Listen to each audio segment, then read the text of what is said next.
Welcome to the John and Mark Making with Purpose podcast. We have an exciting one in store for you guys today, and it's all about marketing. And the last one was about branding that we had, and it was also a live podcast. And these podcasts we're calling the podcast workshop. And we think we had such a great feedback from it that we wanted to do another workshop. Absolutely. And it was actually a lot of fun for us too.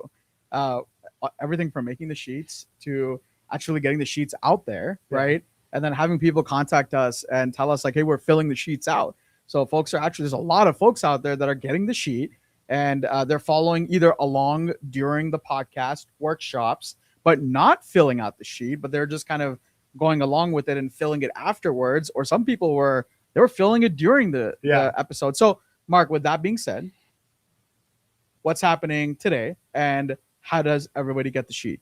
Yes. So to get the worksheet that we have today, you're going to simply DM us on MakerFlow, Instagram, or Facebook. So direct message us the word marketing. And when you DM us the word marketing, you'll automatically get sent the PDF sheet to do while we talk about the show. You can have it in front of you. So simply take a second, go and DM us now so you have the worksheet. And then you can also just replay this podcast back again to go through it as often as you want.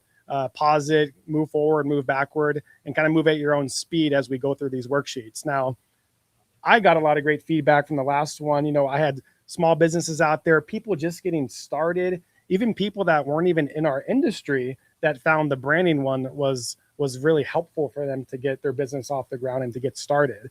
So I don't know whether feedback you had, but just personally, I had a few friends and customers reach out like, wow, that was really helpful. Looking forward to the ones in the future. So here we are again. Yeah. I think it's always intriguing. Now that we're this episode is going to be about marketing. It's always intriguing how many people are watching or listening, or who's watching and listening, right? Even people outside of our industry are watching and listening, right? And so we have gotten great feedback on the branding one, and I think it's an integral episode. It was a first one, part of our podcast workshop that we did, because it is one of the most important ones. And I feel when you go through the branding exercises, you really find your why, right? Which is like the most important thing if you have a business, is your why.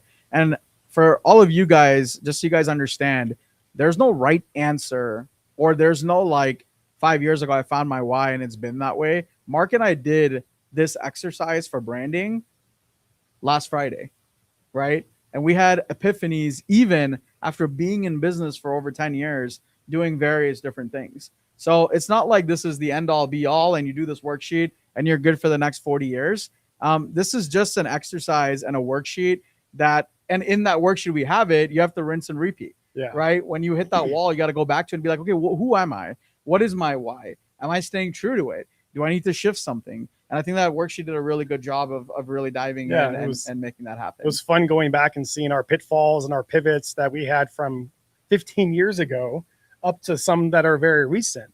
And so in the worksheet, you guys will see on the right-hand side the MakerFlow examples. And those are real examples. And those are really our answers of how we would fill out this worksheet. So pay attention to the right side of the worksheet. It's our true answers and our pitfalls and where we're moving to. Yeah. So real life examples. We really wanted to put that in there because, a lot of the podcasts that we do and the ones we write and the worksheets we're making, they're not necessarily, we just go to ChatGPT and go, hey, make us this, right? And I mentioned that last time too. Mark and I actually spend a lot of time, and we were at HQ yesterday, I think till like almost 10 p.m. refining everything, right? So these are real examples. These are real stories, real learnings, and we really hope that it really helps you guys out too. Another thing I wanted to say was these worksheets, they're going to be here forever, right? We have these worksheets out. So, if you want the first one, make sure you're DMing us branding, and you'll get the first one if you missed the first one. And that podcast workshop and the worksheet are available to you at any time. Just go to YouTube on our MakerFlow one or the John and Mark podcast YouTube, and that repeat, you could rewatch that podcast with the worksheet so you can follow along. And it's going to be the same for this one, which is on marketing. And if you just DM us marketing, you'll get the free worksheet, and you can obviously follow along now, or you can rewatch it later when you have more time. I know that today there's like 2 or 3 different shows going on, so everyone is spread thin with their time. I don't know why we did the podcast today, but here we are. Here we are. All the lives today. Yeah, this is a live podcast, guys. So if you have questions, comments, you want to chat along with us, Sam is moderating the comments, so she will reply to you, and then we will be taking opportunities to answer questions. So feel free along the way to put your questions in the chat. Sam will pin them. We'll pause here and there to take some questions from the audience. If you're watching this on a replay, simply put your comment or question in the comments box, and we'll definitely answer your comment there as well. Yeah. So I hope everyone's gotten a chance to go get the worksheet. Again, if you just DM on our MakerFlow business page or Instagram page, which is the MakerFlow Instagram page, just DM us marketing, and you'll get the worksheet. Just so you have an idea, here's the worksheet. It's about 11 pages. So the first half of the worksheet goes through sort of exercises, and the last half is an action plan. And this is very important to Mark and I. It'll actually force you to write an action plan and that you have to follow. And I think the coolest thing we did on this worksheet is towards the end, we actually make you sign it. Not that we can legally do anything, but it's a legal contract with yourself that you're going to do things. Accountability mindset, a little trick on, when you put pen to paper and sign something, it just means something a little more, right? Yeah. You know, it's funny. One of the things that I always loved that Coach Tom did, and if you don't know who Coach Tom is, if you go back to one of our first episodes, I think it's like the 3rd or 4th one, Coach Tom was here.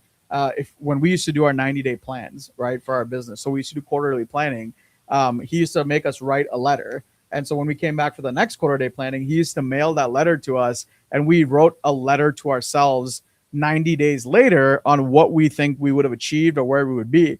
And it was the weirdest thing when you got that letter in the mail and you're like, I think that I'm gonna, and you look at it and you're like, wow, I didn't do that. Okay, this is, you feel guilty, right? You held yourself accountable. And I used to sometimes love getting those letters because I remember what I wrote that I'm gonna achieve. But then you got to a point where like, okay, now it needs to be measurable. I'm gonna do this, I'm gonna do that, and and so it held you were holding yourself accountable. Now you could do that quarterly. Maybe that's kind of intense to write a letter to your future self quarterly, but at least do it annually and write a future letter to yourself. Get in that mindset of where you're going to be in 1 year, and literally handwrite a letter to yourself and mail it to yourself. And what I like to do is I like to drop a little $20 bill in that letter and then go say, hey, go enjoy some coffee or a treat for working your butt off. And then you open that letter and read the goals that you had set forward. And that's pretty powerful to get that letter in the mail, down the road. Yeah. So anyways, we have something of that sorts in this worksheet. And I really hope that you guys can go download this worksheet, now or later. And you guys go through this worksheet, fill it out. It's 11 pages of fun. 11 pages. So we had 8 sections on the last one. Yeah. You said that was too much and overwhelming. So you dumbed it down to 4. But 11 pages. So basically, John and I took half the work off us and put half the work on you. So have fun with that. But what I would recommend, though, for anyone that's just joining, and if you're watching this without watching the previous episode, do make sure that if you get the marketing worksheet, don't do the marketing worksheet until you get the branding one. I would highly recommend doing the branding one first. So if you're following in the series, make sure you're going step by step. So again, if you're watching this one and you haven't done the branding one yet and you're here, make sure that you're doing the branding one. That's a great point. Yeah, you need to go in order if you're, building your business and getting all of this organized. You got to go in order. This is going to be a 3-part series that we have, starting with branding. Then we're doing marketing today, and then next podcast we're going to do sales. And then maybe we'll have a little teaser or something after that. We'll see how things go. So you just said 3, and then you give them 4. I don't know. We'll see where it goes. It's 3-part series, and we'll have fun. And maybe the bonus one. We'll see what's up. We'll do a new series after the 3-part series. Yeah, I did like your 4th episode though. Okay. It's a brilliant episode. We'll leave that as a cliffhanger. It's really, really amazing. Yeah, because we've done a lot with that 4th episode. So much. Yeah. So, anyhow, let's get started. Sam, before we move forward, do we have any questions? Any concerns? Mic check's good. We sound good. All good. Awesome. Well, let's get on with it then, Mark. Take us in. Yeah. So guys, once again, DM us the word marketing to get this worksheet right here. And it's an 11-page worksheet. And this is the kind of the header and title page that we have. And You know, you're in the right spot when you have this. One important thing is where they should DM marketing. Yeah.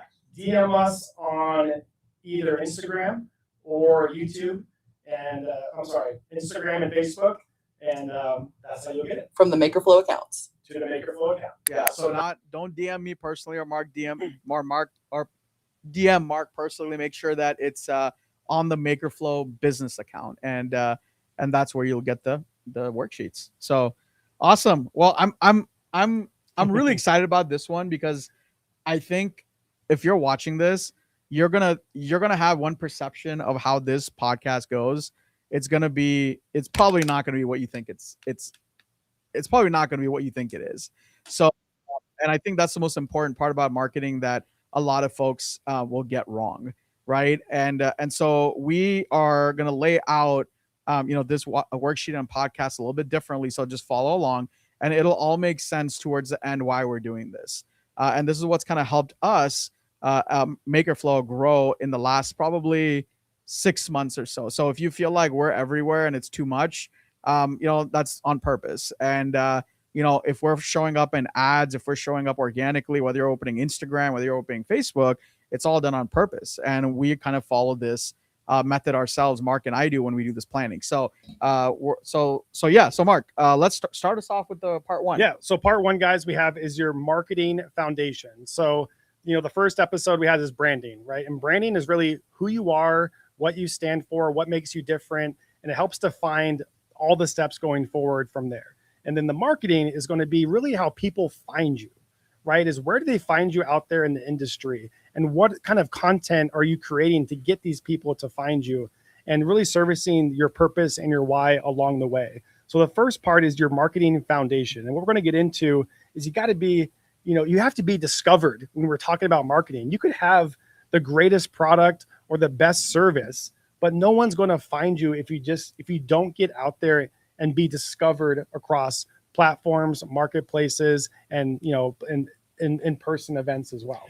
Yeah, I think the best story about this one is yesterday we were speaking with somebody who has a patent that we want to purchase, and it was so funny because the best part about that is he's 72 years old, and he goes, "Hey, the person that came up with this patent, they think that it's worth $1 billion." Yeah. Right. And the gentleman just literally laughed because he's 72. He's like, "Guys, I've been around in this world a long time." I think he says something like, if you combine both our ages, it's not even his age, right? Or something like that. But the comedic part was, he was like, it all depends. It doesn't matter what you think it's worth, right?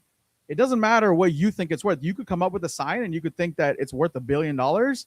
It's what you can sell and market, and how you market it, right? It's a huge difference. Is how will you make your product discoverable, right?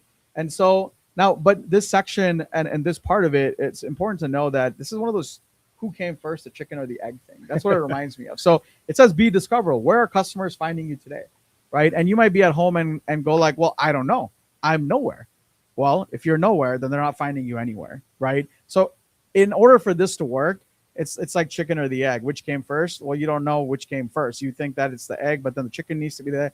But if it's a chicken, then where did the chicken come from? Well, the egg, right? So in this case, what I would recommend you do is try some of these platforms, right? Get on them. Ask your peers who are on social media. Ask them, okay, where are you being discovered easily? Or where are you being discovered, in the personalization industry? And they might just be like, hey, I'm having a lot of luck on Facebook and Instagram. And what you should do is start your accounts on Facebook and Instagram, right? I would tell anybody that is currently not on social media, and if you're like one of those people that are like, I have no idea how it works, just conquer one platform. You do not have to be on every single platform. Once you get one platform, then you move to the next one. Now, from my first statement, if you get on one platform, you don't just stay on that platform, okay? And that's the learning and the lesson here for this section from us. But the idea here is that you at least start, and you need to start at least on one platform, start getting discovered, start being consistent, and then move to the next. Now, if you're wondering, John, where does it stop? I would say you need to get to 3 platforms. You have to get to at least 3 platforms. Minimum 3 platforms. discoverability. Once you get to 3, you shift that to 5. Why?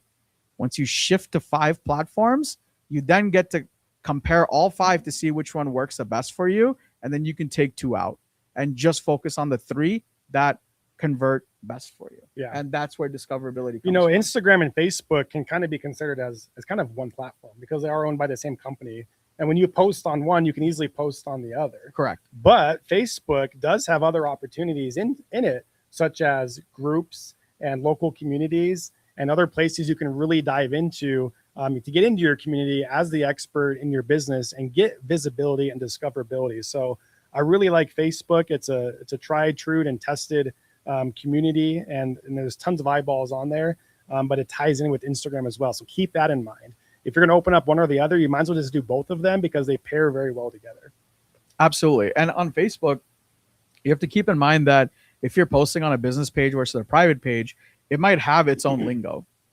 It might have its own vibe. I think our private page on MakerFlow is a bit different than our business page on MakerFlow, right? And we have to really keep that in mind when we're posting. So it does become a couple of different posts, and you have to watch. So you have to rinse and repeat. You have to test, try, you have to do different things to figure out what's going on. But the thing is that, like in the branding thing, you have to go do. Yeah. That's it, right? A little Nike logo, just do it. You got to go do. Yeah, it can seem very overwhelming, all these platforms for discoverability: Facebook, Instagram, TikTok, YouTube, Google, Etsy, plus all the marketplaces there are in addition to Etsy. Correct. You know, Amazon, Walmart, in Shopify, it could be your website marketplace. You got craft shows, referrals, word of mouth. And then I added this last minute to the sheet. I don't know if you've seen this one yet, John. I put direct mail and door to door.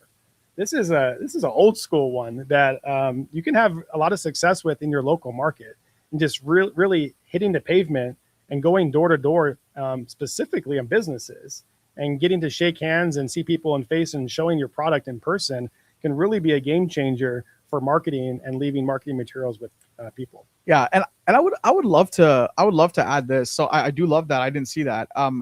So you're saying door to door. So let me give you a little metric. The average conversion rate, whether it's a website or whether it's in sales, is usually, like, if you do high volume, it's about 2.5 to 3%. That's a baseline conservative conversion rate. And what's a conversion rate? A conversion rate is basically, if you go out to 20 people and try to sell them something, how many do you convert? Meaning, how much do you turn that into actual business? How many purchases, right? So if you're doing door to door or mailer, the minimum you should be at least going out to is at least 25. Yeah, that's a good point, because you're going to hit up a couple, maybe get discouraged and quit. But it takes 20 to 30 different businesses, door knocking, and people to talk to before you'll get some of those conversions. So consistency is the key on that. Right. So you got to do 20 to 25, right? You got to out of those, you got to at least get and convert about, 2 people, 3 people is what you have to convert. And you got to do that every day if that's the only strategy you're going to have. Yeah. But if you even get a person, or if you're doing it yourself, make sure that that's the minimum, businesses you're hitting.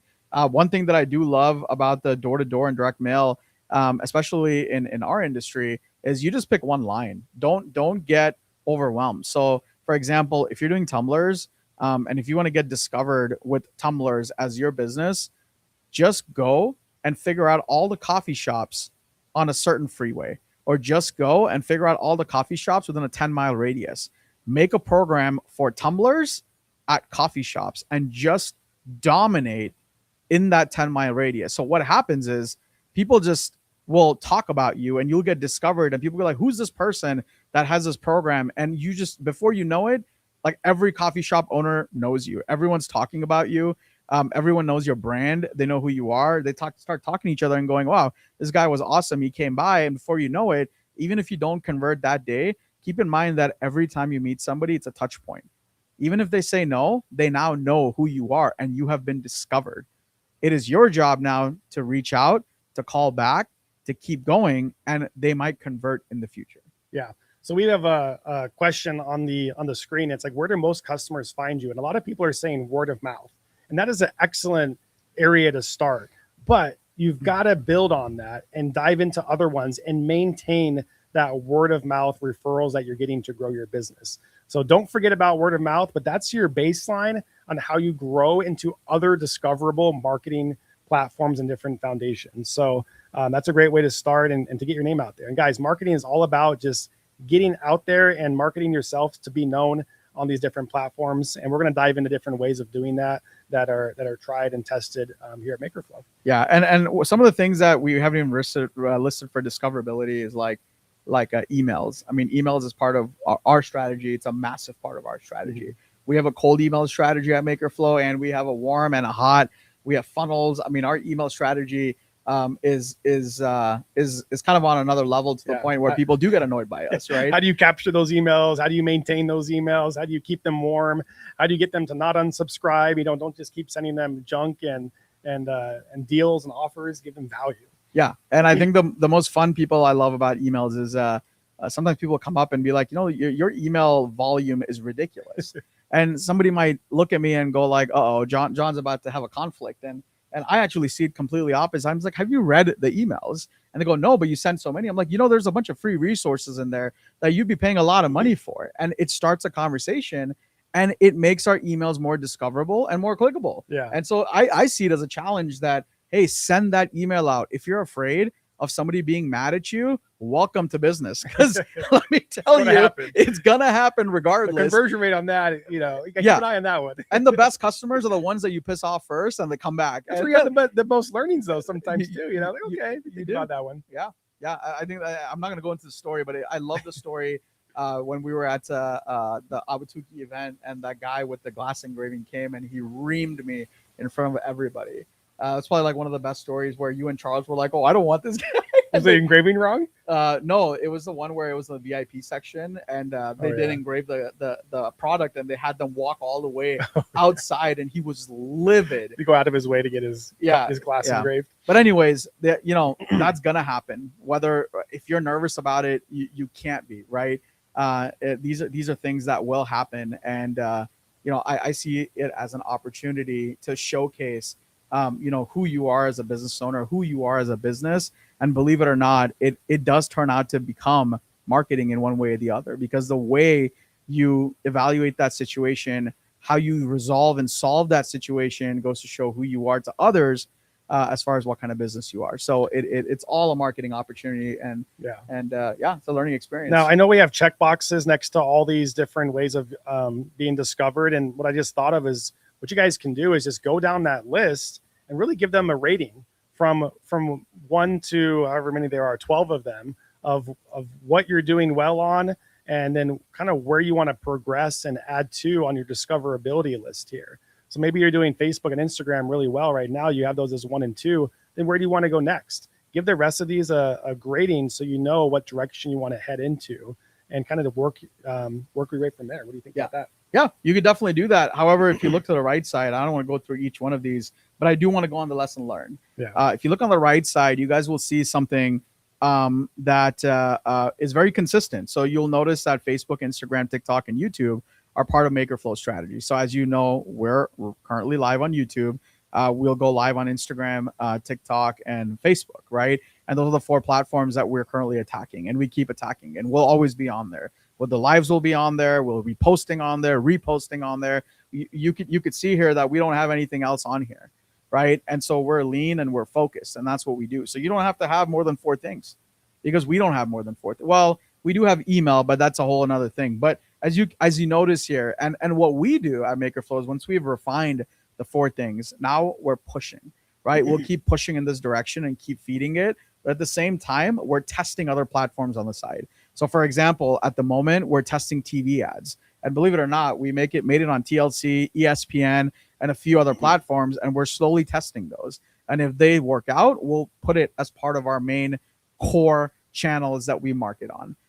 But the most important thing is we need to find out where we're most discoverable. And for MakerFlow, that's been these 4 channels, which is YouTube, Facebook, Instagram, and TikTok. And we know that, and that is our foundation, and that is where we market. So I think for that part, that pretty much closes it out. But I would love for you to go to the lesson learned, because I think the lesson learns in these are awesome. Yeah, the lesson learned really drives me to this question that's on the left side. It says, what channel gets the most attention? And for us, when MakerFlow first started, we got a ton of attention on Facebook. Yeah. And a lot of it was organically, like it was word of mouth, and our Facebook group and our community was just growing organically on Facebook. And, then COVID happened, and boom, those groups went even more and more wild. So if I were to answer that question 5 years ago, which channel gets the most attention, I'm writing down Facebook 100%. But when you look on the right, it's actually today it's changed. Yeah. And it's gone to our lives that we're doing, our YouTube and our Instagram. That's where most of our eyeballs and people are looking for inspiration and finding our products and services at. So the lesson learned was that we relied too heavily on Facebook groups, and we didn't start branching out into other discoverable platforms on social media, on YouTube, on TikTok. And we were just fat and happy with Facebook groups. But what happened was algorithms change. Things change that you have no control of. And so when you're not diversifying in your marketing channels, you can get really left holding the bag. And that's the last thing we want happening to anybody. So the lesson learned from us was don't pigeonhole yourself to just one channel. Always have your eyes open for what's next and what you're working on. Raise your hand or put your hand in chat if you spend so much time and dedicating it to one channel, and then boom, something changed, like an algorithm, or your Facebook group started getting inactive because an algorithm changed. It's super frustrating, right? So make sure that you're looking at what's next. That's why I gave you guys the idea of numbering those different marketing channels on what you want to work on next to keep your eyes ahead in the future. Yeah, absolutely. And I think that's a great thing on part one as far as channels. And the big takeaway is always be testing, and then always have your core channels. Have your core channels, whether it's 1, 2, or 3, but always be testing other channels to make sure that you don't go on a channel like school. It's very new, but it could be a hot channel. You don't know, Mm-hmm. And there's a few other channels that I know about that I can't think of right now, but they might just be something that, Whatnot. That's another great channel that I don't think a lot of people are on, but if a few folks get on and they hit it big, that could be a great channel for you. So always be in the search. What was the one you sent me the other day? Merchant something? Oh yeah, I can't remember. Yeah, I sent you that one. Yeah, I want to test that one, but so there's a lot of new things coming up and new channels, and make sure you're on the lookout. So let's wrap that section up. I think we're beating that quite hard. Yeah, that's the foundation there, guys. And before we move on to the part 2, Sam, is there any questions or things that you flagged that you'd like to bring up and give us some questions? Yeah, we've got a few here. So one, I will say, just a reminder for anyone who's wanting to know where to DM, it's going to be on MakerFlow's Facebook or Instagram page, and the word is marketing. We've had a few people too that are asking, what if I don't have Facebook or Instagram to DM you? Don't worry to reach out to our customer service. We can definitely send you that information as well. And then we've got a few people on here that are saying, as a result of doing your branding worksheet, I'll be rebranding my Etsy store. My question is, when are the portfolios coming out? I can't help myself. Which platform is the best to get started, in our opinion? Let me know if you guys want me to stop too. Yeah, that one we can answer that real quick. I think once you do the worksheet, I would like the worksheet to answer that question and ask around too. But I will say that most folks will start on Facebook or Instagram. I think that's probably the two top platforms. Making your own, it all comes down to where you can get the most organic traffic, meaning what will drive the easiest traffic. And if I were to do this all over again, honestly, I would start a Facebook group or a business page, and I would go hunting and scouring in public Facebook groups and posting your business there and try to get folks to join my group. So there's just so many public groups, like just in our area, just in our Ahwatukee area, there's like a free pickup group. There's like a home, like homes and moms group. And I mean, there's like hundreds of groups, right? Try to find your local groups. Some groups allow you to post, some groups don't allow you to post. Make sure you read the rules. Another great place is Facebook Marketplace. This is why we love the Facebook ecosystem. If you're starting, or if I was to redo it again, it would definitely be on Facebook, and I would go to the public spaces and try to drive some traffic to my group, and then make sure your Facebook group is optimized, and make sure that there's a way to go from Facebook group to your website, to your Etsy store, or to your Facebook Marketplace to end up getting that sale which again will be the next podcast on sales. But yeah, that's for another. Well, a lot of these platforms for discoverability are free, so definitely start with the ones that are free and get those going.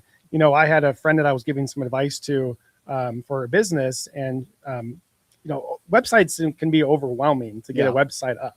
And if you feel like it's overwhelming, it's because it is. A lot to do with payment processing, how you're going to ship the products, the photography, all the content, But it doesn't have to be so overwhelming. If you're just getting started, I would just recommend an informational website, just to have something and to start getting your SEO and getting you into the web, right? Just get a landing page down that at least has some of your photographs and some of your pictures, information, and contact information. But what I wanted to speak about, the comment was, she didn't want to launch her website is because she didn't want people reaching out to her right away. Yeah. And she's just starting her business. And that resonated with me because some people think that once you launch a website, customers are going to just find you and start coming to your website and ordering, and it's great.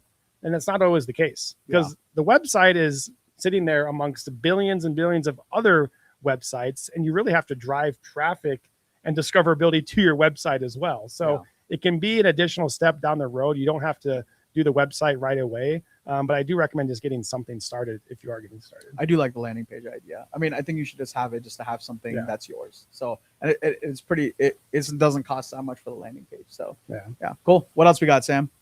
Okay, just a few more. So the one person did say, Sheila, actually, she said, MakerFlow does send a lot of emails, but I find them super useful. So please don't stop. And then we had a few questions about, should you strive for one of your core channels to be a own channel versus only social media? I'm not sure. They're saying, should you strive for one of your core channels to be an own channel versus only social media? I'm not sure if I understand your own channel. Like your own branded channel? Like you mean like personal branding? Maybe they can clear that up and we can come back to it. Yeah. And then there's one more question. This one's from Mary Koning. She's saying, first of all, thank you for this. I needed it. I'm just getting started, and this may be a little off subject a bit, but what program would you recommend for tracking sales and taxes? I guess tracking your sales, taxes, business reports type of thing. Ooh, that's always a tough one. There's so many new ones out there that I haven't ventured. We've been using QuickBooks for quite some time. It's a bit complex, honestly. When it comes to I look at it two ways. Marc loves softwares, going and breaking softwares, fixing softwares, doing software stuff. So like if you give him QuickBooks, he'll be like, okay, I'm going to figure it out by tomorrow. He'll stay up till 5 a.m. because I don't know what his love for this is, but he'll figure it out. I, on the other hand, I'm like, I'll open QuickBooks and I'll click two things and I'm like, this doesn't make any sense. I need to hire somebody. So honestly, the problem with, and the funniest thing is we just got audited for something, and I'm so happy that we've been hiring somebody for the last 5 years to do our stuff, because that audit came through and we literally went like drag and drop. This is your problem, which is the best feeling, because I'm like, okay, I'm not the one that manually did this. So what I would highly recommend is spend the money to have somebody either set up your QuickBooks for automation, right? And somebody can do that for you, or just hire somebody that's a bookkeeper.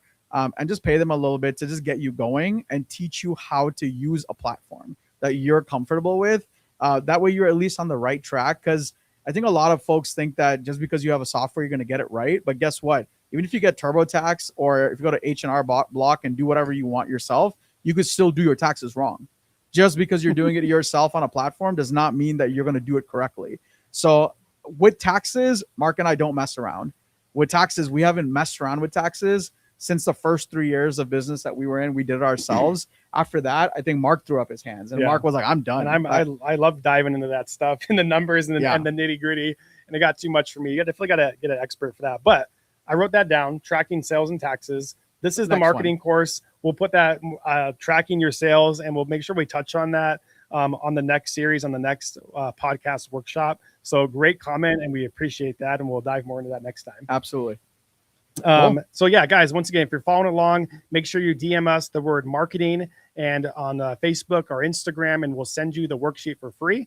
For those of you that don't have Facebook or Instagram, we will work on putting this onto our MakerFlow Pro page under our sales tools that help you build your business and to get leads and grow your business. So if you haven't heard about MakerFlow Pro, we've got online catalogs for you to use, free sell sheets for you to use, laser engraving settings, sublimation templates, all the good stuff for you to grow your business with ease. It's all on MakerFlow Pro on our website. Awesome. Well, All cool. right. Let's move to part 2. Let's do it. And this is one of my favorite ones because we focused on this for such a long time, not knowing what reward, we would get, what we would reap in the future. And good Lord, everything is going to this today. So start us off with part 2. Part 2 is building trust within your marketing. I think a lot of times we get so caught up on trying to jump to the sales, which is the next episode, guys. We get so caught up in trying to do marketing, sales, boom, and there's no in between. But really what we've discovered is that the marketing is in the value that you're providing to your customers. And that is the key to marketing properly. It should really be about 80% value, 20% of the sales. And that breakdown will help you with building trust and providing value. So this part 2, we've got a question that says, what are the top 5 questions that your customers are asking?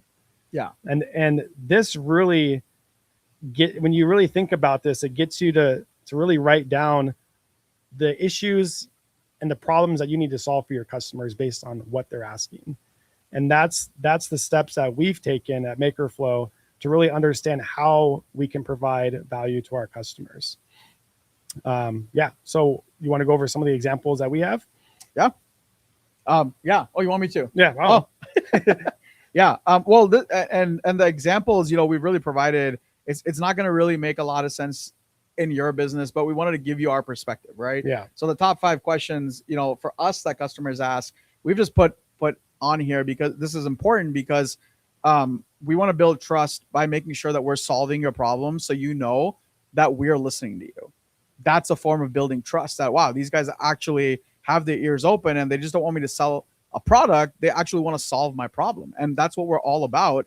We're not going to come out with, products and stuff that we just feel like coming out with just because we want to sell a product, right? So for example, what MakerFlow is kind of known for is premium gifts that are packaged well, because we saw that people always going like, these products, like I have to go buy a box, or how do I sell this? I can't price this well enough. And inherently we figured out that we just need to package it better, right? We listen to you guys. And so now the biggest questions are, do you have laser settings? How to do a test grid when I have a new material on my new machine? How to get more traffic for business and revenue, which, we get asked that quite a bit. Do you have free jigs and resources? That's a big question, especially with all these new products that we're coming out with that are not readily available. And how do I price my products? So some of these questions we're solving. For example, laser settings. We started adding laser settings to almost all our products. So if you just scroll down, you'll see laser settings there. How to do a test grid, working on it. How to get more traffic for business and revenue. We have something called MakerFlow Pro. If you go to our website, under there are a bunch of resources, including blog articles, checklists, guides, cold email scripts, how to start your business, all those kinds of things. We have a whole resource center that we build, and we actually just did a live on this that should be available on MakerFlow last week. So we've already listened to you guys on what you guys need. We've provided that, right? Do you have free jigs and resources? I just went over that. And we're actually deploying one of our free jigs, our first free jigs next Tuesday, that we're going to be putting out a brand new product, and providing the jig for it. Now, I know a lot of people do it, but I actually don't like how they do it. So this jig that we're going to have is going to be, it's going to be different. It's going to be played out. I'm actually personally doing it. So I'm going to make sure that it's a jig that works on your F1, your Ultra, if you have a bigger machine, and it's not just like a 4 lines. So it's going to be more than that. So it's going to be awesome. I'm super excited about doing this for the first time next Tuesday. So make sure you come to the live on Tuesdays at 4:30, because we have amazing things that we're always giving away, like jigs and resources. And the last one is, how do I price my products? So one thing we did do is we added the MSRP pricing on all our products. So if you go to our any product, you'll go down, there's a black box, and we actually have the MSRP pricing listed. because that's one of the number one product questions we get asked is how should I price. So as you could see, we're tackling questions. We're listening to you guys. We're in Facebook groups. We're on these lives. If you ever see my eyes shift off the camera, I'm incessantly after comments to see what the problems are. Because even if Sam may not catch it, or even if Danny might not think it's important, or if Mark might just be like, oh no, I want to catch every single question, problem, issue. That way it goes as one of the questions and it's something that I can solve for you.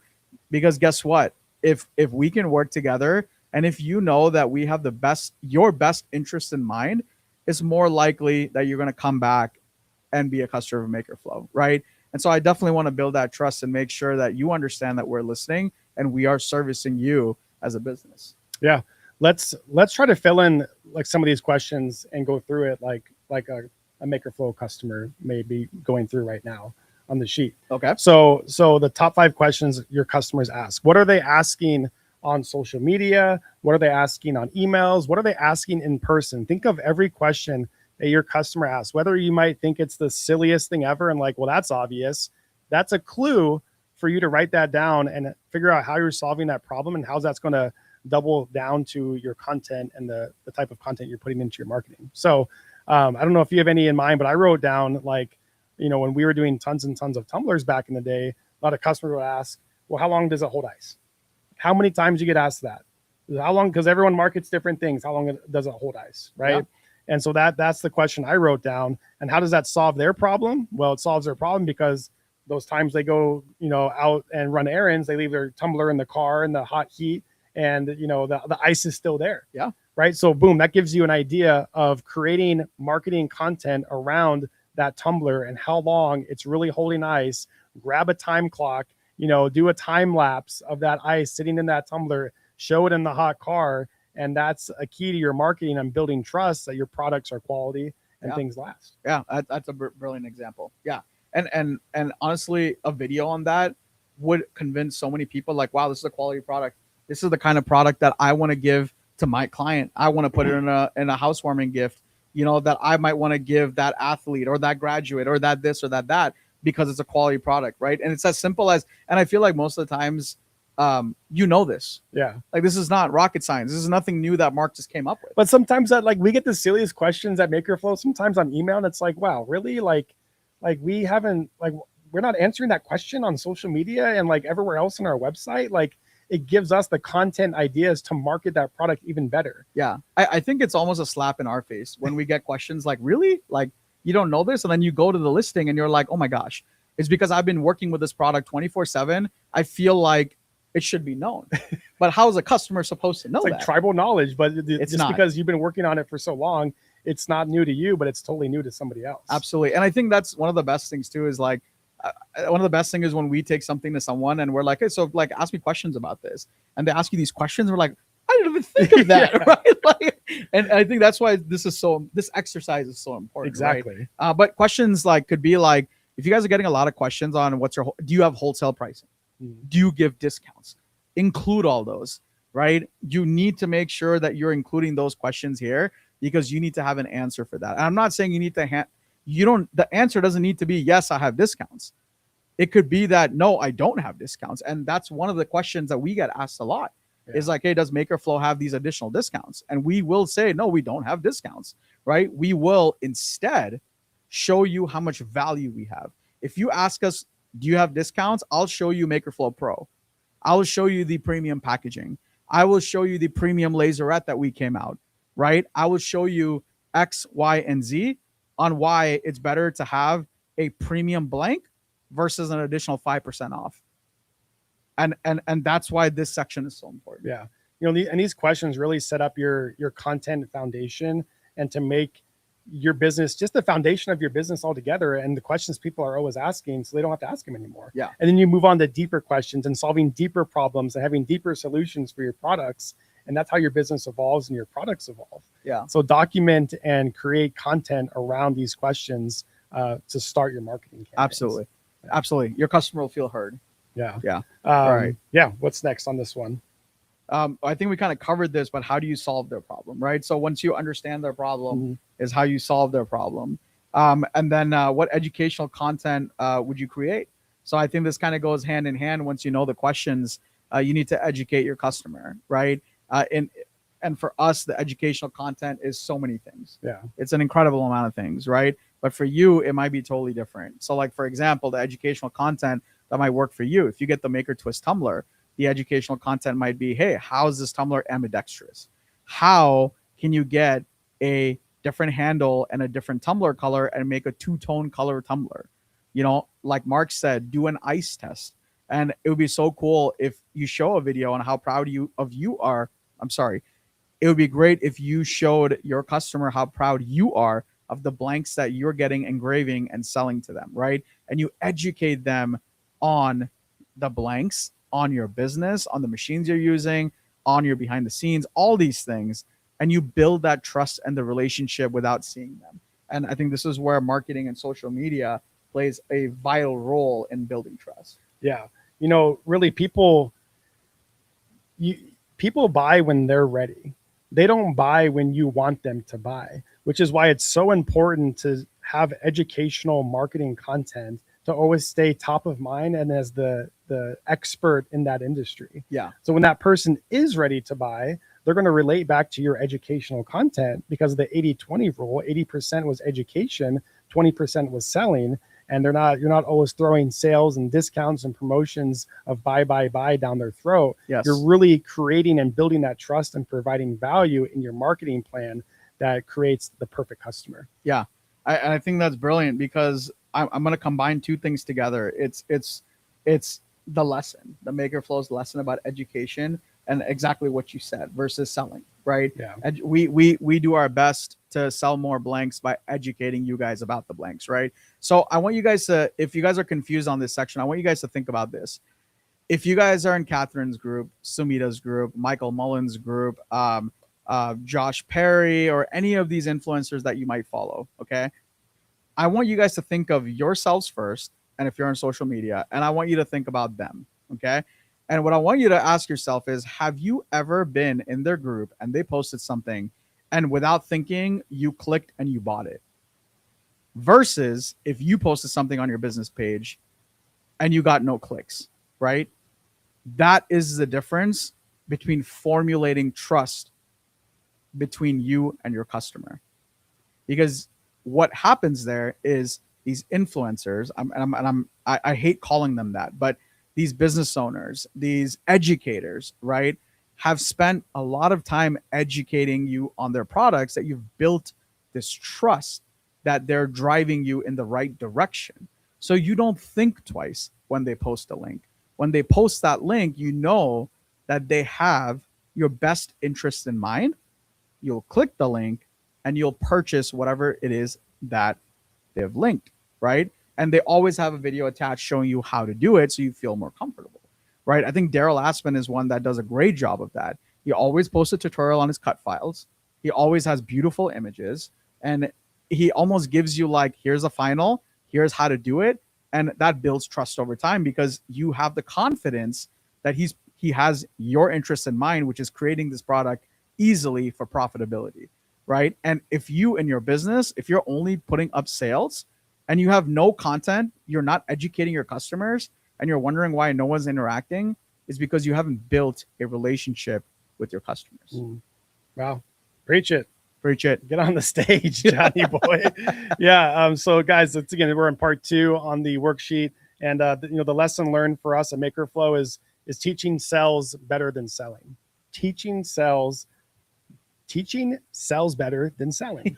And I think we teach and educate so much, we forget about the selling. But the selling and your products getting bought are just going to come naturally if you're genuinely providing value of your products and teaching your customers why this is different, what problem does it solve, and why they need it. Creating that need is what's valued the most. And it gotta, on our Instagram and stuff, we hardly ever post like buy this, a sale. We never even put pricing on there. It's just, now that I think about it, it's like, it's just all educational, inspirational. Yeah. We're teaching. Yeah. We're just building relationships. Yeah. Yeah. Absolutely. Awesome. Cool. Well, as we wrap up part 2 on the building trust and providing value, Sam, is there any questions on the chat that we can answer? Yes. So one, we did get clarification on that question that happened earlier. So should you strive for one of your core channels to be an own channel versus only social media? The clarification is own channel would be like an email list, direct mail, etc. Something where the algorithm can't change overnight and you lose source of your business. Website too, meaning like SEO.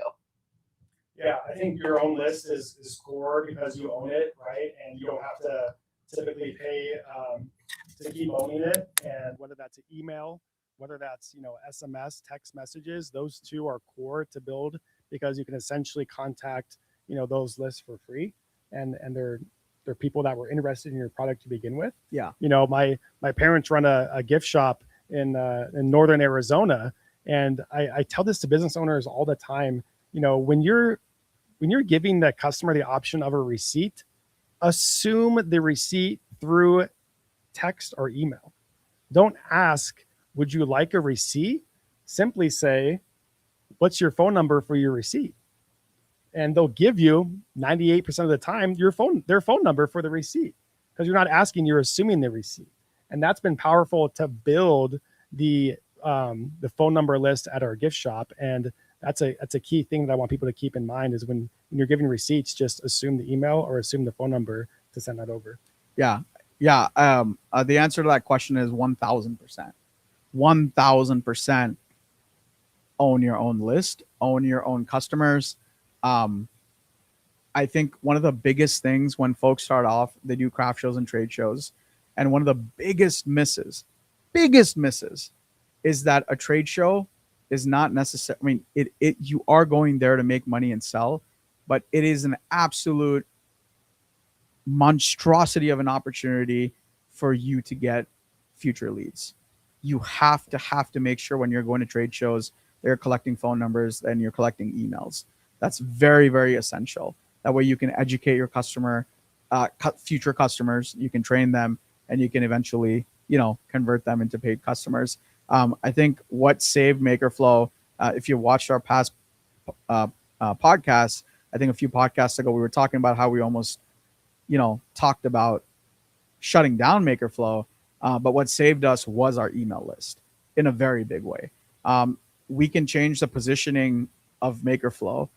We can change a lot of things about MakerFlow just through our email list because we know our open rates, because so it's owned by us and nobody can do anything with that list. However, our Facebook group, which has 50,000 people in it, and we post something, even to this day, it'll only reach 200 people and maybe get one like. And that algorithm can change tomorrow and the engagement can skyrocket, right? But that email list is mine. I can send direct mailers. I can send emails. I can send SMSs. I can send DMs. I can do a lot with that information. But also keep in mind that, it's not like a massive cold, annoying outreach. You can make it where you can unsubscribe from all of those too. So don't think like, oh my God, they're going to bombard us forever. So, it is a great way to build a connection. It is a great way to have a relationship, and it's a great way to maintain a relationship over time versus social media, who, if they decide tomorrow that they don't want you to have a relationship with your, followers, they can 100% decide that. And a lot of the influencers today, some of them, when they're not posting for, a week or 2 weeks, they'll lose attraction. It's insane. You get like delisted, huh? You get devalued, and yeah, seriously, it's insane. So definitely own your own list. Right. What else, Sam? The only other one was, well, there's two. One is a comment. They can't wait for the laser settings to be updated for the We Create 45 Vision Pro. With that one, we always recommend, if you're not seeing the settings you're looking for, ask your good friend ChatGPT. Say what machine you're using, the wattage, all that information, and kind of let them know what engraving results you're looking for, and they'll give you a great starting range. So if you're not seeing the settings you're looking for, don't wait. Just use your resources and see if we can get a good starting point. And then one more person said, sell sheets have been great once I knew where they were. So I think that's a great reminder that if you guys haven't looked at MakerFlow Pro recently, make sure that you are, because there's just so many resources there. Awesome. Well, we only have a couple of parts left, so we're almost done here. So yeah, let's start with part 3. And this is a great one. And this is about building credibility and community. So this is a great follow through from building trust, and because once you build that trust, you start building credibility and community within your circle. So Yeah. Mark, start us off. Yeah, the last page was building value and providing value, but now you're building trust within your own business to show that visibility and that trust to your potential customers. So it really comes down to the trust signals that we have listed on the worksheet. So there's a lot of different types of trust signals out there, and it comes down to reviews, and the reviews could be scattered on all sorts of platforms. Reviews on your website, reviews on marketplaces, reviews on Google, and then you got customer photos, right? People really want to see visually the trust that you're building, and is this really a good product? Do people really enjoy these types of services and products? Yeah. You've got your own internal videos, customer testimonials. If you can really get the opportunity to interview a solid customer and sit down with them one-on-one and do a quick testimonial and a little sound bit, that's great. There's case studies, trust within your community and events, and there's a lot of this that we do at MakerFlow. We put a lot of focus on this, on building reviews and trust signals. I think on our Google, our local Google profile, we have over like 400, 400, almost 500 Google reviews. Yeah. And then spread out throughout our website, we have 30,000 plus reviews. Yeah. And so that really speaks volumes. When you're able to accomplish those types of numbers and reviews and ratings, it really builds trust with your potential customers. Yeah, and it not only builds trust there, but it builds trust on LLMs.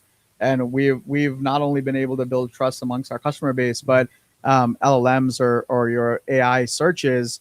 And by the way, if you use Google now, you're using AI search, just so you know. So even if you're trying to stay away from it and you're using Google search, or you're using meta search, or you're using these searches, they're all using AI, right? So whether you want to run away from it or not, it's almost following us wherever we go. And so this makes it so important. And so they look at these things, and we're building trust amongst them.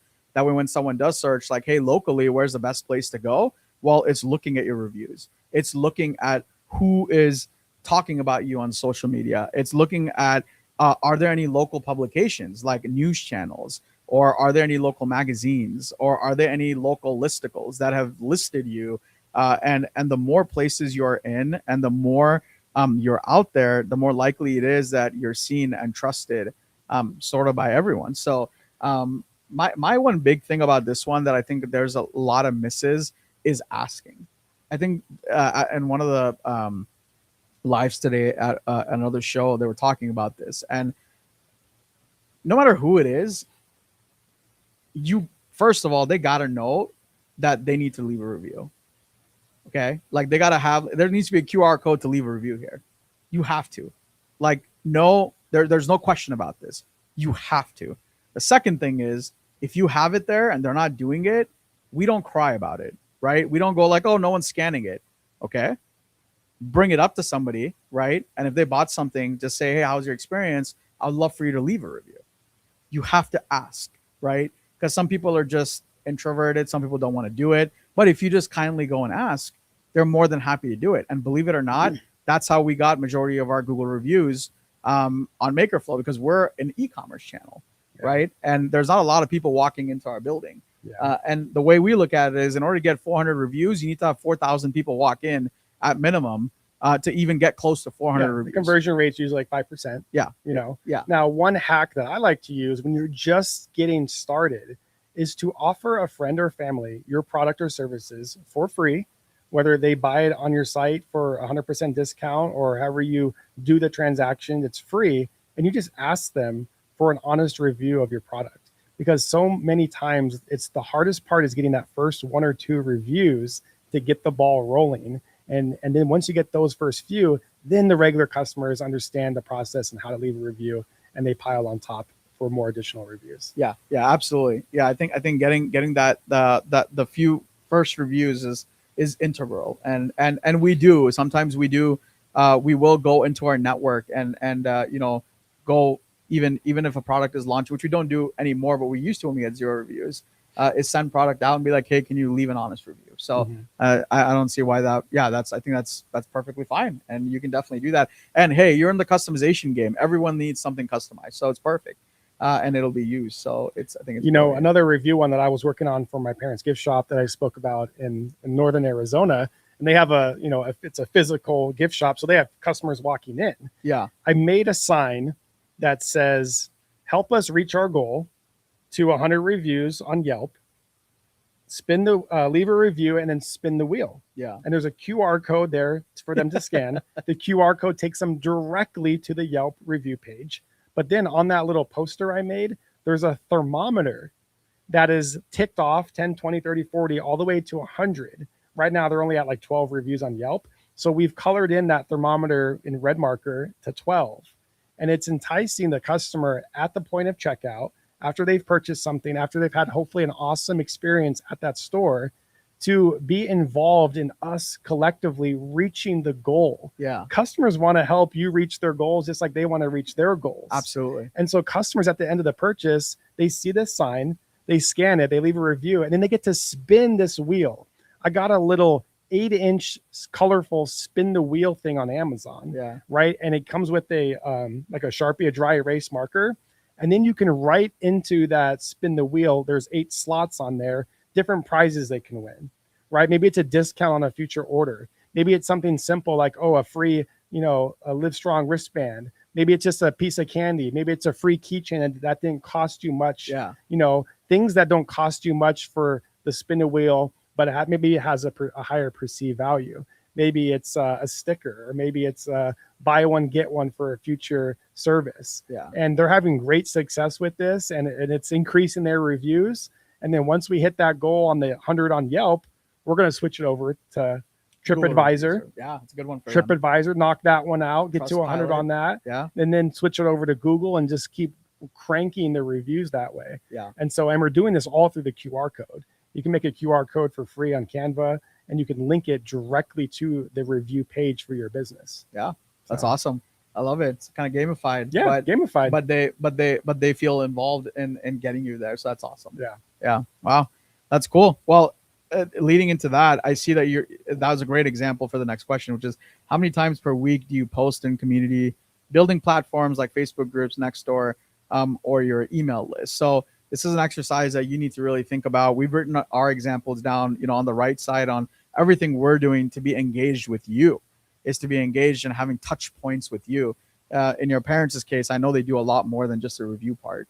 They're essentially, with that, you're having them have a touch point with you, an exciting touch point with you, a fun touch point with you. You're sharing your wins, you're sharing your goals together, and you're building together, which is a huge for relationship building, because now they've bought in. There's a percentage buy-in from that customer, right? And so you need to give yourself an opportunity to do the same thing. So how are you making sure that you're in your community? And just so you guys understand, that doesn't mean that you're posting in Catherine's group. It can, but you need to be posting in local groups. You need to go and see how active is your Nextdoor community. Maybe a lot of you guys don't even know Nextdoor, but check Nextdoor out. It's local. Most local areas and communities have a Facebook group nowadays. Make sure you go in there and you're posting there. I've been having a great time. I think there's a business called EB Creatives, and they've found out they're doing this. And in the Awatuki group, Mesa group, I think, and a few other groups, I might be, but I'm in all those local groups. They're posting their great products there, right? And they might not get that much engagement, but I guarantee you, if you ask them, they get DMs, and they're out there. And now, if somebody asks me, "Hey, what about? Can I get an engraved spatula?" Guess who comes in mind? See, I remembered EB Creative.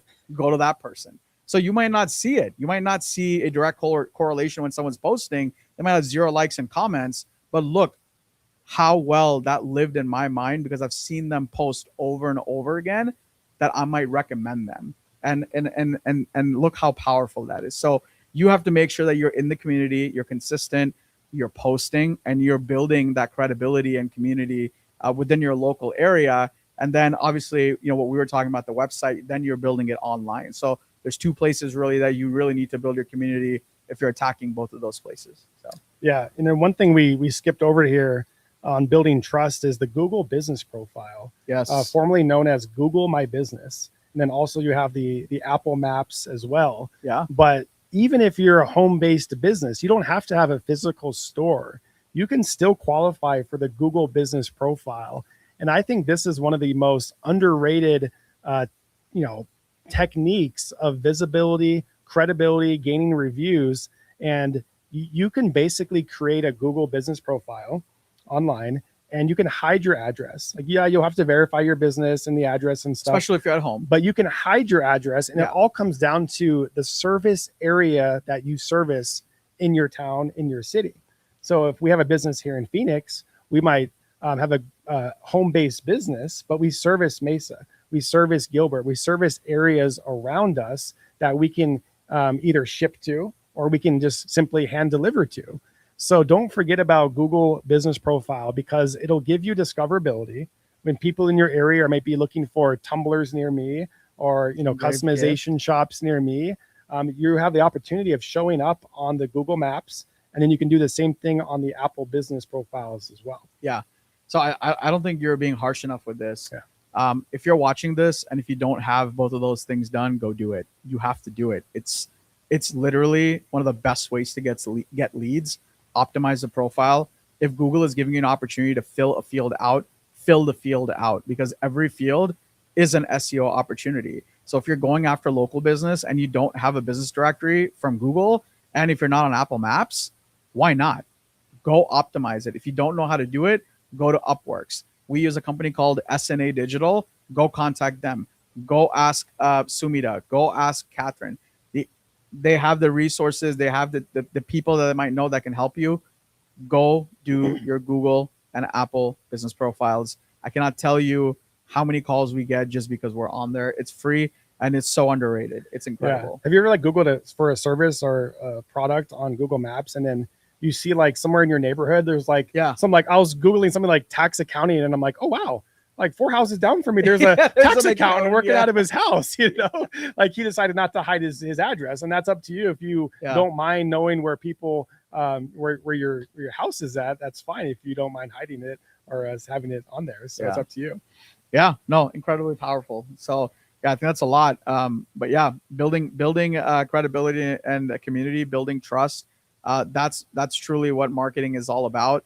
Actually making the sale. It's the byproduct of all of this. Then when you go make a post, then you go make a sale, it makes it that much easier and it's not as stressful. So I think there's a lot of times when all these influencers we deal with, they'll share their wins and they'll be like, hey, I just posted this and it generated $4,000 in sales within minutes, right? And all that only happens because they've done all these things. So I think that's super important to kind of know and understand. Yeah. So I want to talk about, and I'll hand it over to you, but the Maker Flow lesson that we learned when it comes to building credibility, and the mistake that we made when we were having success is we really forgot to showcase your wins and be a part of the community. I think we thought it was just a lot of bragging, right? Oh, I just feel like we're bragging, but really if you showcase the wins, you can be a part of the community in the right way. And so you want to talk a little bit more about that? Yeah. I mean, this is why you see us everywhere now, right? Because before, we were not talking. Before it was like, hey, Mark and John, do you want to be on social media? And our answer was not really, because we'll have to be on there constantly. We don't really want to do it. The Facebook group is doing great. Every time I was posting, it was getting 100 likes, 150 likes. I was getting 40, 50 comments consistently every time I posted, right? And I was only posting product stuff, restocks. There was no real engagement, but at the time, Facebook groups were new, and we thought that we're going to retire that way, and this was going to be like that forever. Once that stopped, once the engagement stopped, once the algorithm stopped, we had nothing left. We didn't build a relationship. All people knew was we sold a cheap product, because that's what we were doing back then. And when nobody needed that, there was no buy-in.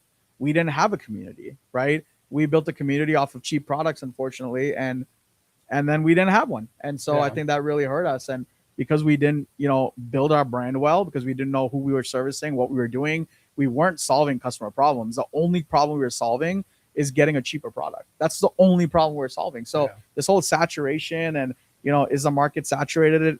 To us, we don't believe in that. We believe in, is there a problem? Because guess what? If there's a problem, and if you take that problem on and solve it, then there's business to be had. But everyone that says that this is saturated, no, there's no such thing. And I can prove that to you. And this is public knowledge, so I'll prove it to you, right? There's a company out there. It's called Frostbuddy. And we've known the guys since they started. We actually had an initial meeting with them when they were like barely getting started, like 5 years ago or something like that. Believe it or not, they just posted, and this is public knowledge, so I'm not like insider scoop. Yeah, it's no insider scoop. But it's Prime Day. Their first Prime Day, they pulled over $500,000 in one day. Their second Prime Day, they pulled over $750,000 in one day. They only have 6 styles of tumblers.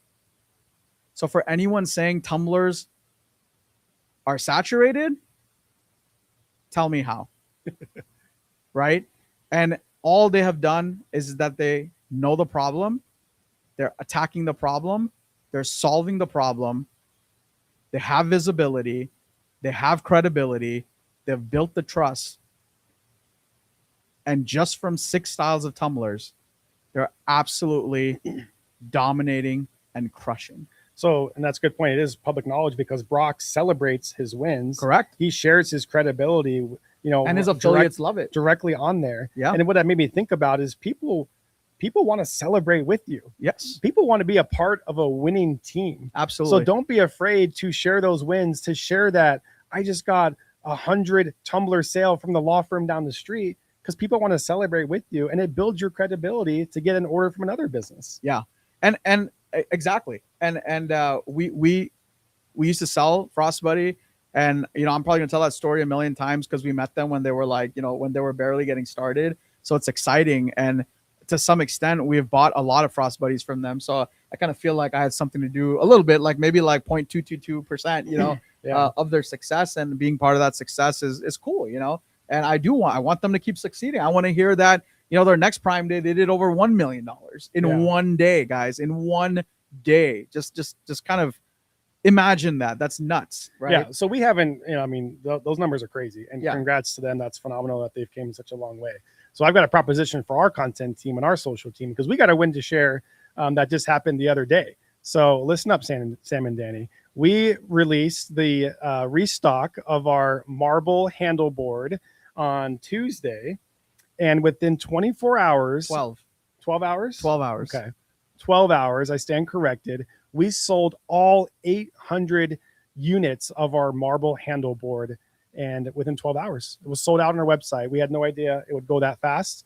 Good news is we do have more coming in a few weeks, but that's a huge win that we had. Is it came in and it came out. Yeah, it's a huge win. It's a huge problem. How you look at it. It's a little double-edged sword, but we'll take the win and we'll celebrate that. So thank you guys, and thank the team, because it's everyone. Yeah, so let's get that posted on our social media. Let's share that when everybody 800 boards sold. You're welcome. Oh, look, we got a new person. All right. We What welcome. questions do we have? No, Danny just wanted to say thank you, or you're welcome for that. Cool. Well, we're gonna hop on to the next and the last part of this, and but before we do, I want to make sure we don't have any questions. So we have a couple things here. We have Debbie saying, but can you text them their number if they don't give you permission? So that's about like the SMS, like when you guys are talking about gathering their phone numbers. Yeah. Do you guys want to speak to that? I think real just quick answer. Yeah, legally, I think they just have to agree to that. And you can phrase that in different ways. It's like, hey, are you okay if we send you updates about our company, and just get a quick answer from them? So yeah, it's like legally, I think you should get their authorization. Absolutely. Get their authorization. It's more likely that it's less likely that they'll unsubscribe if they know ahead of time that you'll be messaging them. Good question. Okay, and then we had another one from Jen's Weight Loss. She's saying, I do many vendor events and I find them very hit or miss, but to struggle with the web design. So do you guys think it's more important to do the live events or to build up that website? Or is it like you guys were saying, where you're supposed to find where your customers are? Yeah, I can take that on. So the thing about websites is that you have to drive traffic from somewhere, right? Unlike your vendor event where you're going to the vendor event and the traffic is coming to you. So if the first thing I would say is optimize where the traffic is coming, right? So if you're going to these vendor events and you're getting good traffic and good leads, nurture that. Make sure that you're doing that to the best of your abilities. And what that means is that your branding is on point, your colors are on point, your booth is on point, your services are on point, uh, all the packages you're offering are on point. I don't know exactly what your business is, but from the name, it doesn't sound like it's a customization business, but I'm not really sure. Make sure all those things are on point. And the way you measure this is, are customers or potential customers coming and turning into future leads, or are you converting them on the spot? Right. And the minute you start getting that, you're like, hey, I'm getting so many people coming up. The next thing is going to be like, hey, how do I find you? And that's when you know that, okay, let me go back to my website, which you should have a bare bones website at the minimum. Like Mark was saying, have an informational website. But the minute you start getting traffic on your website, then you want to start really optimizing your website heavily. But the number one thing is nurture where the lead is coming through, because that's the most important part. If you scatter yourself too thin and you're working on the website and you're not doing 100% on getting your leads at shows or at live events, you're not going to do either of them correctly, which is not going to nurture your customer. So yeah, or the opposite. You got people coming to these shows and then they go to look you up online. You don't even have a website. Yeah. Your credibility just went boom, down the drain because you only have a simple website up. Yeah. So at least the minimal will help build the credibility. And again, if you're in that situation, build your live, have a landing page, and optimize your Google for Business. I cannot tell you enough how many people will go just Google your business and they expect you to have that page. They don't even know what it is. So if you tell them this is my Google profile, they have no idea. All they're expecting is when they Google you that your business comes up, they see 5 stars and they see at least like a phone number, website, address, one of those 4 icons to show up, and at least 1 or 2 reviews showing up there. So make sure your Google business profile is optimized and you have a few reviews there. Super important. And fill out as much of that as possible, because all that is used in SEO for searching locally. So you need to make sure you explain what you do, have all your keywords in there and everything like that. Yeah. Cool. So just a few more. One, B2B seems like a good way to do business, if I understand it correctly. Like you build up your business by building up others. Do you guys want to take like a brief explainer on what that is for them? Yeah, B2B is business to business sales. And I think it's a great channel to focus on because the AOV, the average order value on those orders are much higher, right? So your profit margins are higher. The time that you're investing into that production, it might be a little bit more, but you're making more at one time to be able to grow your profits and grow your business that way. So business B2B is an excellent way to focus and grow your business. Yeah, agreed. And then we have another question. My Facebook page has like 161 followers, but I can't figure out why my customers can't put up their own posts. So to me, that sounds like that's a setting. So it might even be that you have it set to where like it doesn't approve or they're not able to post. So you might need to look in your settings for that. But guys, I mean, we've struggled with Meta in the past. What is your best advice? There's so many buttons and channels on Meta. And no real people to help you. Yeah, you touched on this earlier. That's a good point. There's your business Facebook page. Yeah. Then you can also create your own group or your own business group where you can have a private group or a public group for that matter, and have more interaction in the community feel on a group. So there's those two things, and they're kind of managed differently. Yeah. And then the last one we have for now is from Sheila. She wants to know, what do you consider to be MakerFlow's greatest achievement? Wow, I wasn't really expecting that. We had a goal. We have a goal of just helping. I don't know how many businesses succeed. What was the number you put? 10,000. 10,000 businesses. Yeah. So I think biggest achievement is just the success we're having to get to that goal and seeing other businesses succeed. With our advice and our knowledge and what we bring to the resources and then the innovative products and the patents that we're doing on things. That's, I think, our biggest achievement is seeing success in others through our products and resources. Yeah, I think from a business standpoint is that I think you would probably agree. We probably have 2 personal big ones though. One of the big personal ones is that Mark and I always wanted to do something for our parents. And Mark and I a while back we each bought our parents a car, and that was kind of cool as a personal achievement. And then another huge personal achievement of ours was we have a nonprofit. It's called Be Good, Do Good, Spread Good, and we've been able to donate supplies to school kids. And not only that, we've also been able to build playgrounds. So I think those 2 have probably been our big personal achievements. So thanks for asking. All right. Awesome. Guys, a reminder again, if you're needing the worksheet, just DM us on Facebook or Instagram, the word marketing. This is part 2 of our workshop series to help get your business off the ground and help, kind of just realign things and grow your business in the right direction. Yeah. So absolutely. Well, let's finish this off. We're at the part 4, the last part, and this is content and action plan. So we really want you to, in all these podcasts, we have these worksheets, and we want you to fill these worksheets out because remember, these worksheets are fillable, and this one actually has an action plan. So we actually want you to action this after we're done over the course of the next few months, and we want you to use this as a backbone going forward to keep filling this worksheet out and keep helping you quarterly or biannually. That way you can keep chugging along. You have to get started. You have to do it. It's super important that you take action. So Marc, get us started on this section. So content and action plan, it really comes down to staying consistent on your content and action plan and really deciding what kind of content do you want to post. We talked about problems, solutions, education, and really diving deep into that. And we have on the sheet here, education, product demos, unboxing, customer stories, behind the scenes, us versus them. There's a lot of great ideas on here on the type of content and action plan that you can do. And God, the us versus them content and action content plan is an awesome one because it really gives an interesting perspective of what you're offering versus your competition, right? Yeah. And I'm not saying talk negative, super negative about your competition, or even, don't even name call them or name drop them. But we have a new product coming out and it's 50% larger than the competition that's normally out there. Yeah. So we made a us versus them video showcasing with the measuring tape how much larger our tray is versus what's out there. And I just love that video because it really just conceptually and visually is like, oh, wow, I need that. Yeah. That's better than anything else I've seen, Right. And I love the us versus them concept for the content. Yeah, that's one of my favorite ones too. And I think there's so many ideas. And I think we come up with all these ideas, and there's more ideas for the type of content that you can do. And Marc and I are always going back to what kind of ideas and content we need, on our social media page based on part 1, 2, and 3.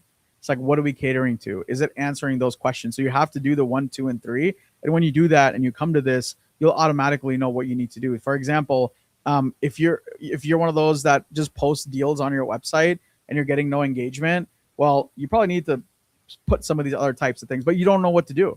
If you just post a bunch of educational content and it's the same product and everyone has seen that, you might not be asking the right question. You might not be solving their problem. So it's super important to do 1, 2, and 3. Once you do, you'll know exactly what type of content you need. It'll literally answer this question. So for us, for MakerFlow, it's always going to be educational.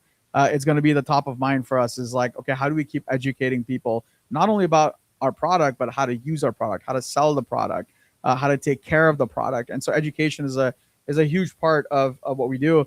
And I feel like we're going to do more of it, going forward, because we get the questions of like, how do you engrave this? Is probably the number one question we get.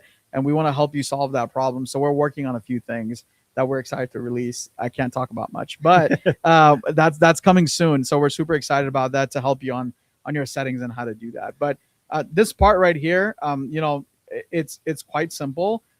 We've given you guys the answers, on the right side, on, kind of how we write it.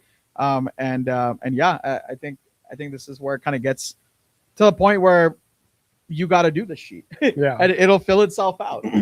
But yeah, I would love for you to kind of, I don't know if you have any points here, but I'd love for you to go over our learnings. It says learn what moves the needle for your business and customers, and action a plan that is consistent and adaptable. And we talked a lot about this last episode on branding too, about adaptability and why an action plan and adaptability go hand in hand. I don't know if you want to talk about that just a little bit. Yeah, when it comes to content ideas, a lot of times, the marketing, it should be viewed through the buyer's journey, not the glasses of the business owner, which is why we asked those questions previously in the sheet. What are your customers asking? What issues are they having? How do you solve their problems? Yeah. You want to do your marketing through the buyer's journey and what do they want to see, not what the business owner thinks they want to post. Yeah. Yeah, it's one of those, it's almost like, in our industry, there's so many times like, you bring up a product to somebody and their answer automatically is like, well, I'm not going to sell that because I don't like it. I'm like, I thought you have a business. This is not about, are you going to finance yourself? Because I'm pretty sure you're not. So it doesn't really matter if you like it or not, is does your customer like it? And half the time when somebody says that to us, it really goes to show us that that business owner doesn't even understand their customer. So you have to understand, you have to see your business through the buyer's eye. It's like what you're saying. You got to understand your customer. It doesn't matter if you like it or not. It has nothing to do with it. Right now, that's different than if you believe in the product or not.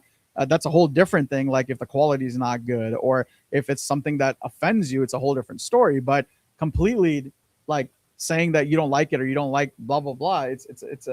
You have to understand that part of the problem is solving your customer's problem and answering to your customer's problem. Yeah. And if you're struggling with content, and instead of asking yourself so many times to go, man, what do I need to post today? What should I post today? God, help me. I don't know what to post.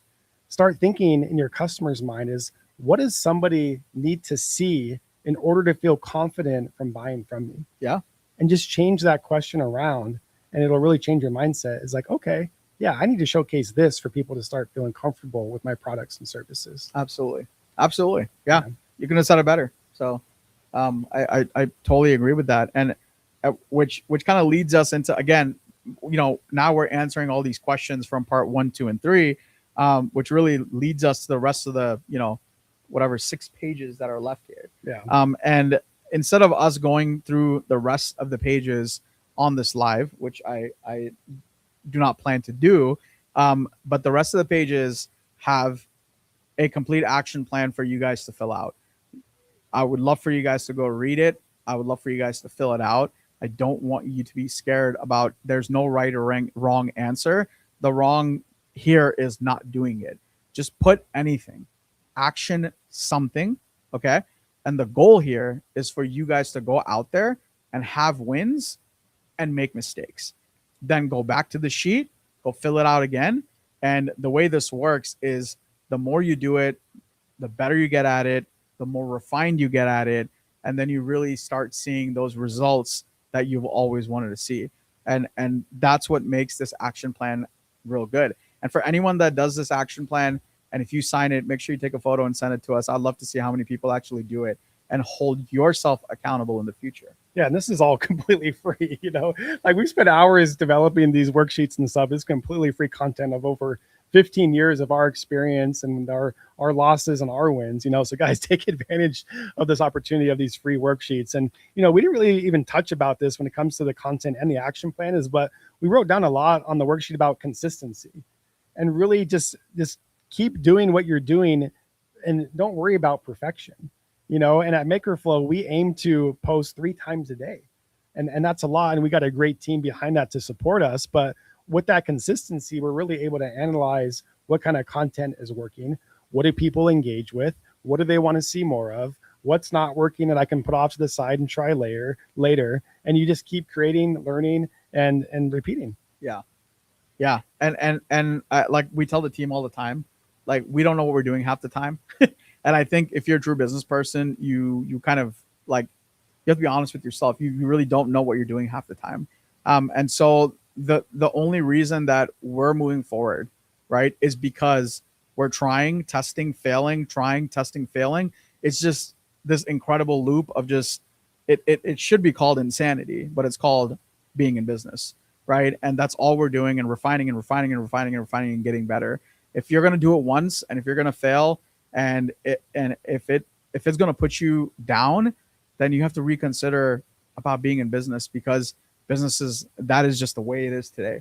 You have to be able to go in it. You have to be able to reiterate, adapt, try again, reiterate, adapt, try again, fail, stand up. That's what this is all about. The more you do it, the better you get at it. Yeah. So our lesson learned really when it comes to content and action plan is, we had a lot of success early on with Facebook groups, right? And we talked about how the algorithms had changed, which stopped showing us. We put way too much effort in that and we didn't focus on other things. But at the same time as algorithms changing, COVID was, it was getting back to normal. COVID was coming to an end. the people's eyeballs also changed. Yeah. They went to other platforms. Yeah. They went to TikTok, they went back to Instagram, and Facebook groups wasn't such a hot thing anymore. So not only do algorithms change, but people's eyeballs also change. Yeah. And what comes to mind for me with that is Etsy. Etsy is not what it used to be. A lot of those eyeballs are going on TikTok Shop. They're going on Whatnot app to do live Amazon. selling. They're going on Amazon. So these seasons come and go. Every 4 or 5 years, you can expect a big shift in something.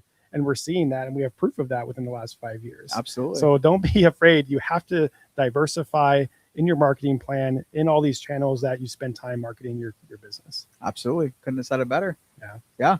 Well, let's close things off here. I think this is a great plan. Again, we've condensed it into only 4 parts instead of 8, which was the branding worksheet. If you haven't done the branding, I would highly recommend it. Again, just DM us branding and we'll give you that first part, where you'll get the branding worksheet. You can go to our YouTube channel, and the branding podcast that we did a month ago is on there. You can follow that, or you could just do the worksheet. You don't have to watch the podcast.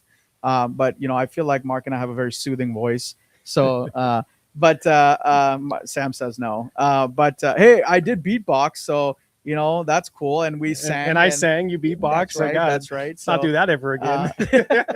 For me, yeah. you're a good beatboxer. But yeah, and then marketing. So DM us marketing. We'll send you the worksheet, and the live will be available again on our YouTube channel, on the MakerFlow YouTube channel, or the John and Mark podcast channel. You can rewatch that again. You can follow through. The idea is at the end of this series that you have an entire workbook and a playbook for your business that you can move forward with. That's the idea. So if you ever remember, hey, do you have a business plan and you have no idea how to make one? Well, guess what? We just broke out your business plan. That's what we're doing here. We're letting you and helping you build a business plan that you can action and grow your business. So if you're confused, if you're just starting out, if you need a business plan, this is the closest we can get to helping you and breaking it down, giving you a business plan that's actionable and that'll lead you to build a profitable company. So take that as you may. But at the end of the day, we'll know if we see the downloads. We'll know if folks are actioning it. We'll know if you're using it. And guess what? If you don't download it, you better bet your butt that we're going to be back with something else to help you grow. Yeah, no, that's great. I mean, you're really just putting your answers into action with this worksheet and the marketing action plan. I mean, it's great. It's got a few steps on here. It's even got content pillars that you're going to focus on, 3 different content pillars. And then how are you going to build trust? What are you going to focus on when you're building trust? And your biggest weakness, like answering these questions is going to open up just a well of information on how you're going to move forward with your business. So it's exciting times, guys. And the time is now. The time is now to really start your business, to get up off your butt, to go door to door, hit the road, and start marketing your business and spread the word. People need to know about these awesome products and services that you guys have. And this is how you do it right here, is following our plan of attack with the marketing action plan. So I hope you guys enjoyed this. And before we sign off, we'll take some last questions from Sam. Is there any last questions out there? Yes, we just had a few. So one, it was, so her name on YouTube is Jen's Weight Loss, but she put in here, she goes, no, I go by a different name other than that. I'm Jennifer, Sam knows me. And she's not wrong. It's Atabu. That's the name that she goes by, that we will know her by. Yeah. Okay. And then the next one was from Stubborn Bull. They want to know, can't wait for the portfolios. Looks better than my current ones. Tell me what goodies are coming and I'll agree on the voice.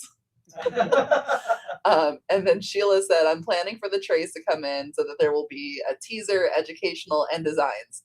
And I think she hit the nail on the head, right? Because this was probably one of the first products where we've been so prepared with. So we have all these resources, all these assets that are already available to you. And it sounds like she's using them to her advantage. Brilliant. What do you guys think about that? I love it. Thank you. Anything else? That's it. Awesome. Well, close us out, Mark. Yeah, guys, once again, DM us the word marketing on this one. We'll send you the free marketing worksheet so you can follow along and re-listen to this podcast and you can action out your plan. Yes, Sam, one last question. So the last question, and someone mentioned the flyers earlier, so I wanted to make sure to ask this. They said, what do you think about neighborhood flyers? Would you say that that's a good idea, or what do you think? Oh, I'm 100%. Absolutely 100%. And in fact, make it 2-sided. Make one side the offer, with pictures, and make the other side about discoverability, which is you, your business, your small business, and that you're local. 100%. And go put out 100 million flyers. 100%. Absolutely agree with that. Like, that's the best way to market. And if you want to even convert that to a door to door, knock on doors if you want to. So we're all about that. Absolutely. Just make sure that if there are any like local laws or stuff about that, so for solicitation or anything like that, if you do run into that, then you can go to your USPS, your local one.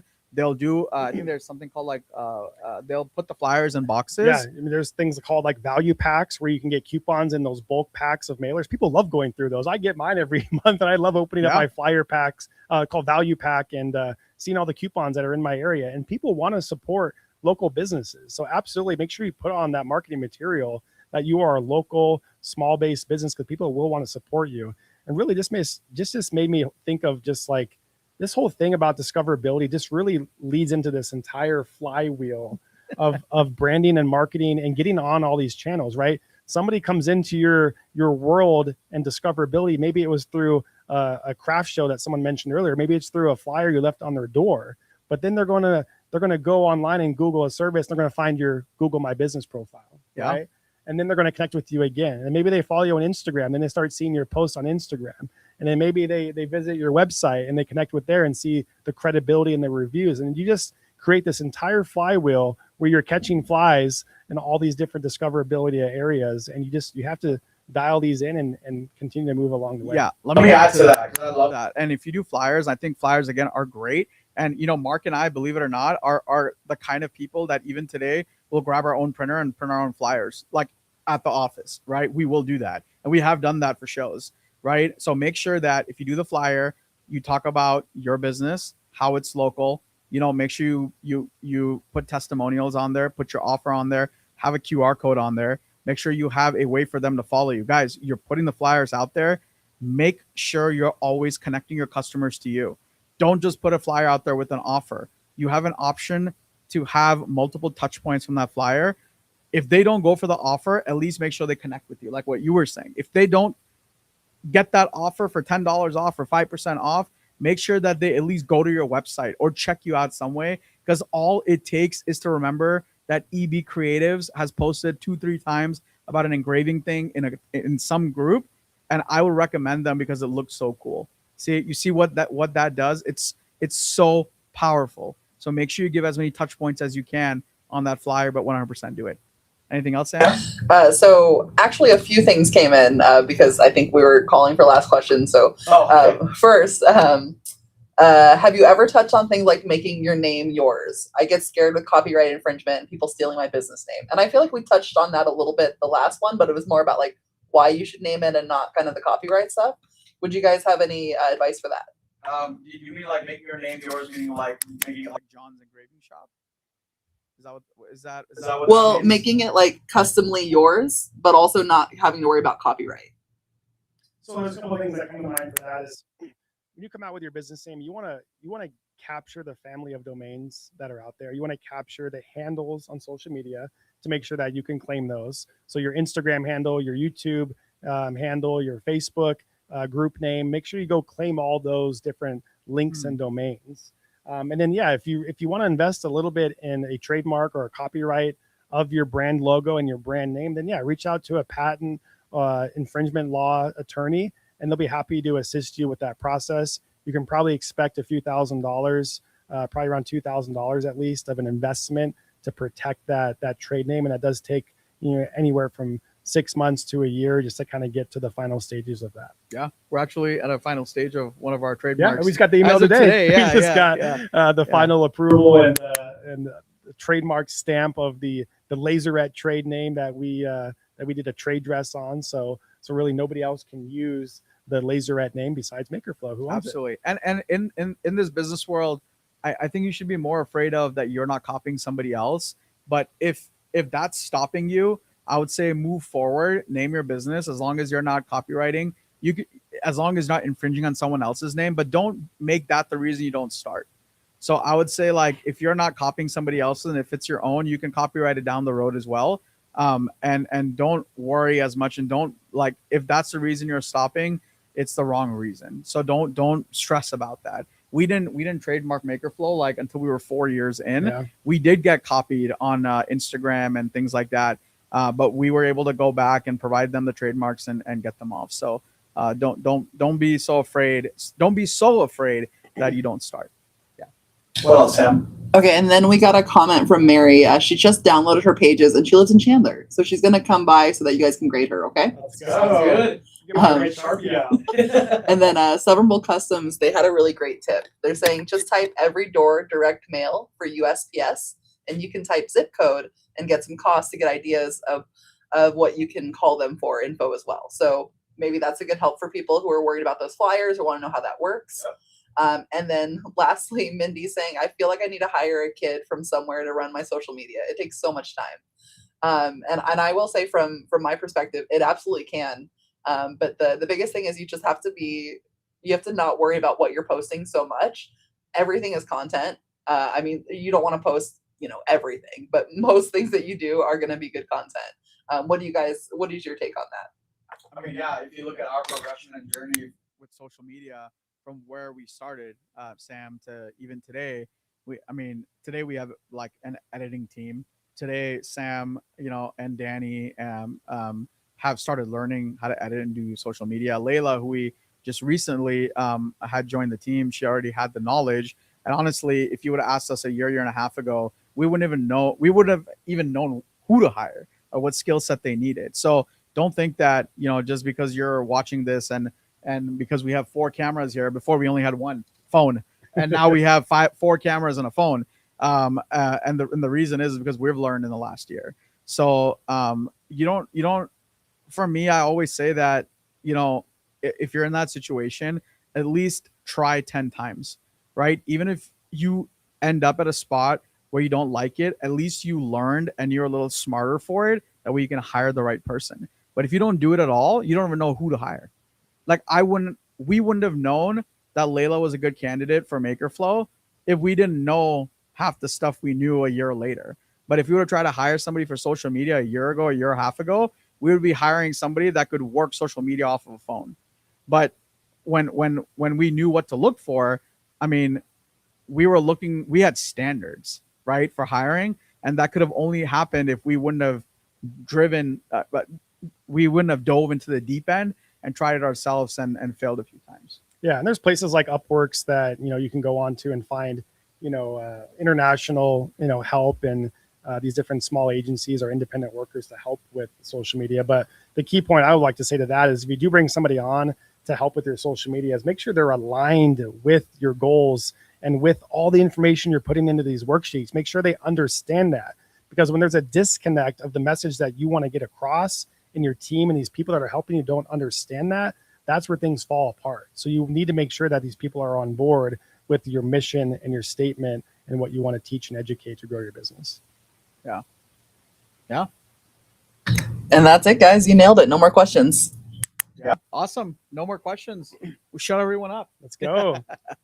Awesome. Well, I really appreciate it, guys. So what's going to happen now is a month from now. So 4 weeks from now, we're going to have the third podcast workshop that we're going to do. And that one's going to be about sales. So we did branding, we did marketing, and now we're actually going to talk about converting and sales. So, mark your calendars. It's going to be the Thursday, 4 weeks from now. I don't know if Sam, if you can calculate that date for us miraculously, but I hope you guys come back the 23rd of July, and make sure that you guys are free. I'm pretty sure that the word there to DM is going to be sales because we're so creative. And we're hoping that you come back. I hope we could kind of round up this series. Like Marc said, there might be a bonus one depending on how sales goes. And we're going to do a little bit better of a job letting you guys know ahead of time so you guys can sign up for that. And I really want to hear that you guys have filled out the branding and the marketing sheet till then. So I want to make sure you guys are kind of caught up, and I want to hear some wins from everybody. Yeah, awesome. And give us a follow, John and Marc, on Instagram at JOHN and Marc, MARC. Follow us on Instagram. Feel free to DM us directly, except when you're wanting the worksheets. You got to DM MakerFlow directly. So one last time, guys, DM MakerFlow directly. You can send the word marketing to MakerFlow DM to get the worksheet for free. And so I think that wraps things up, guys. Great podcast. Thank you guys for taking the time out of your busy days to work on this worksheet, to listen to us speak. And really it just comes down to, marketing isn't about just getting noticed once and hitting it big. It's really just about getting remembered and being remembered through the consistency of your content and your marketing. Brilliant. All right. That's a wrap. That's a wrap. We'll see you guys in 4 weeks. We'll see you guys later. Thanks again for joining.